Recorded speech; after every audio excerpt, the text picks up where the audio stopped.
हरियाणा में सियासी पारा उफान के ऊपर है। विधानसभा चुनाव में 3-3.5 महीने का समय जो है वो अभी भी बचा हुआ है, लेकिन कांग्रेस ने जो है 90 के 90 हलकों में 10 साल के हिसाब मांगने का जो अपना कैंपेन है वो शुरू कर रखा है। दीपेंद्र हुड्डा जो है उसके स्टार प्रचारक हैं, स्टार जो है कैंपेनर हैं उसके, और पूरे कैंपेन को वो चला रहे हैं।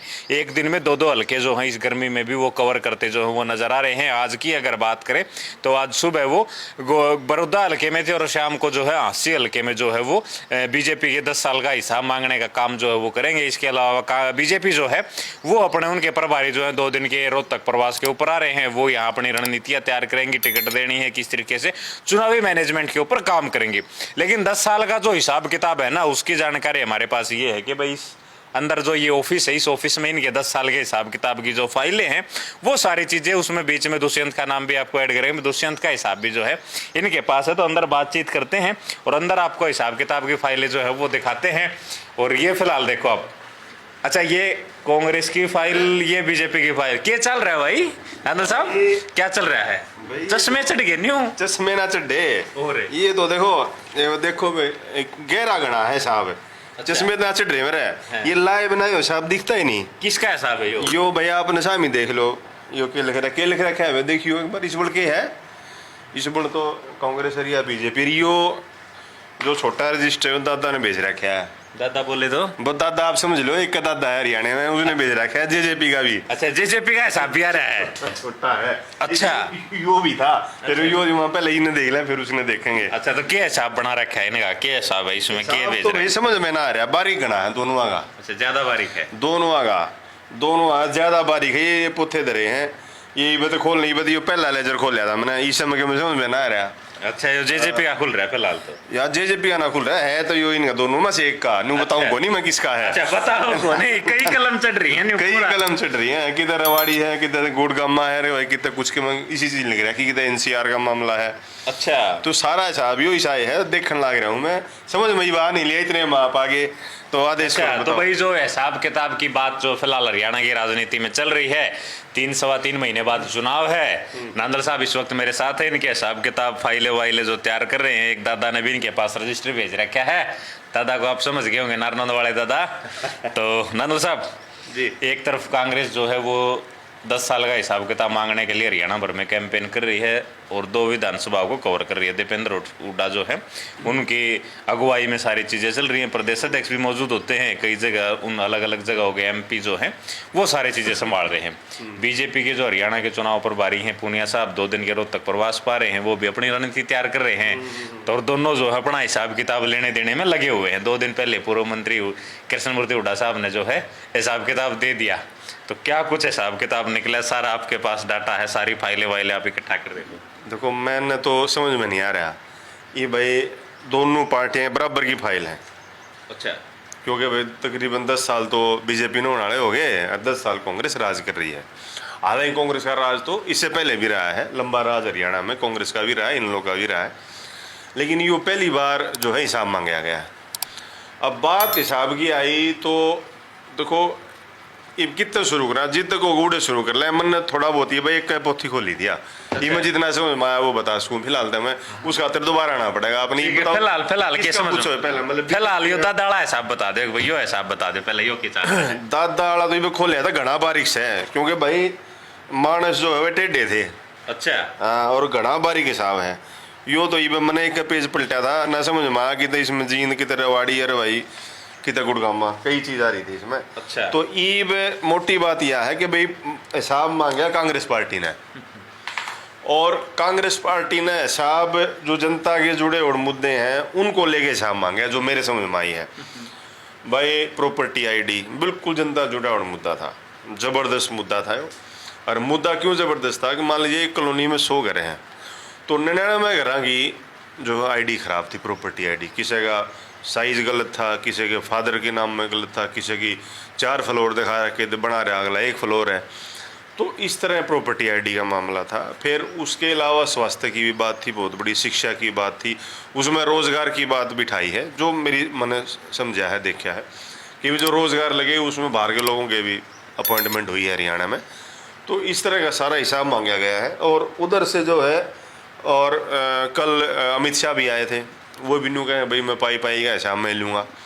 तो वो तो अब वो एक आपस में वो कबड्डी में नहीं, कबड्डी कबड्डी कबड्डी दोनों तरफ से वो हो रहा है मामला। और ईब हिसाब किताब लेने में कौन सा बाजी मारेगा, क्योंकि अब तक तो मामला जो है अगर हम लोकसभा की बात करें तो 50-50 पे खड़ा है, हिसाब बराबर है। हिसाब बराबर है फिलहाल, क्योंकि 10 साल उनने राज करा, 10 साल इनका राज हो जाएगा। 50-50 पे खड़े हैं फिलहाल। और वो 50-50 भी इसी उस पर है कि जो इस पर नू खड़ा हो टिप पे, नून भी झुक सके नून भी झुक सके हिसाब। तो हिसाब जो साहब बढ़िया मांग जाएगा वो अक्टूबर में सत्ता में आ जाएगा। लेकिन अक्टूबर तक तो इन फाइल ना आप भी देख के बता दोगे किसकी फाइल में वजन है। हाँ, ये देखो हमने तो उस टाइम भी लोकसभा में बता दिया था आपको, रोहतक में जब टिकट किसी की नहीं आई थी, जब मैंने आपको एक बात बताई थी, क्योंकि उसके बाद तो हमारी डिबेट हो नहीं पाई। मैंने ये बताया था कि भाई अगर अरविंद शर्मा और दीपेंद्र हुड्डा लड़ते दीपेंद्र हुड्डा जीतेगा, मैंने आपको बताई थी। और यो हिसाब तो गड़बड़ा गया भाई। क्या गड़बड़ाया? कांग्रेस का हिसाब गड़बड़ा गया भाई, कुछ गड़बड़ है ना साहब? ये पंखे की हवा गड़बड़ा गया। अच्छा, तो हवा का रोड़ा है सारा, हवा किसी पर चल लगी। हवा तो मतलब ये इशारा तो नहीं करो आप कुछ है। कोई इशारा नहीं, ना इशारा है ये तो पंखे की हवा है ना जनता की हवा तो सितंबर अक्टूबर में बेरा लग गई असली। अब आप बात करते हैं लोकसभा की, तो लोकसभा में मैंने आपको दीपेंद्र की पहले बता दी थी और ये बताया था कि 6-4 का अगर अभी रिस्क है भाई, एक सीट का तो मैं तो मतलब कति पंडित थोड़ा है ना हूँ, 6-4 ही बताई थी मैंने आपको भाई, 6 बीजेपी 4 कांग्रेस, तो वो 5-5 रह गया। और वो जो रहा है वो 30-40 हज़ार वोटों से रहा है, मतलब कति टिप पर मामला था।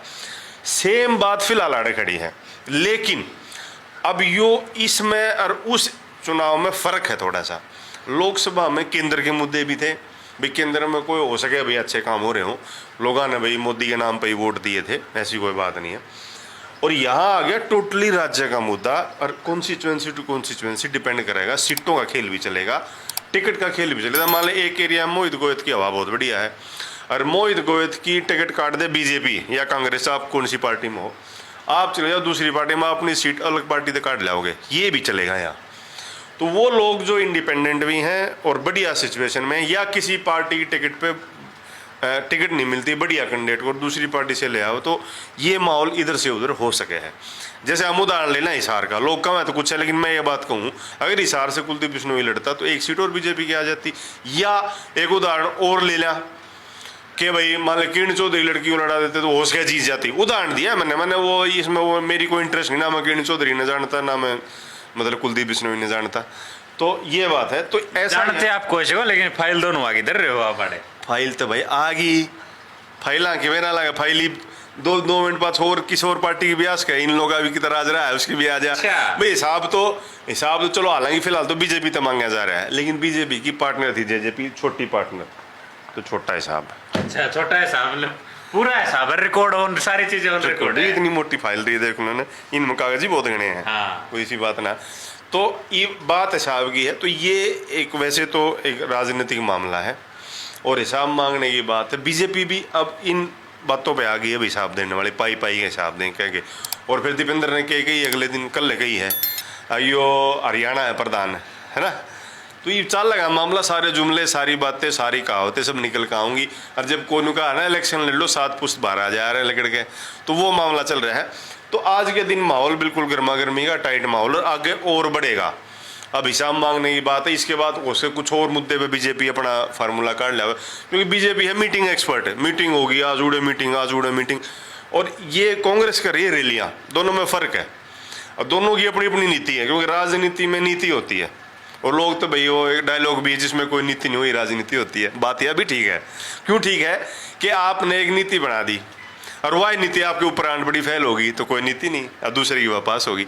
तो ये मामला हिसाब किताब बहुत बढ़िया तरीके तो होगा, और आप हर हल्के में जाके मांगने लग रहे हैं। और बातें भी बहुत सारी हैं, रोज़गार की भी बात है, और जो ये सारा रोजगार कॉन्ट्रैक्ट में कन्वर्ट कर दिया, ये भी बात, कई सारी चीजें हैं।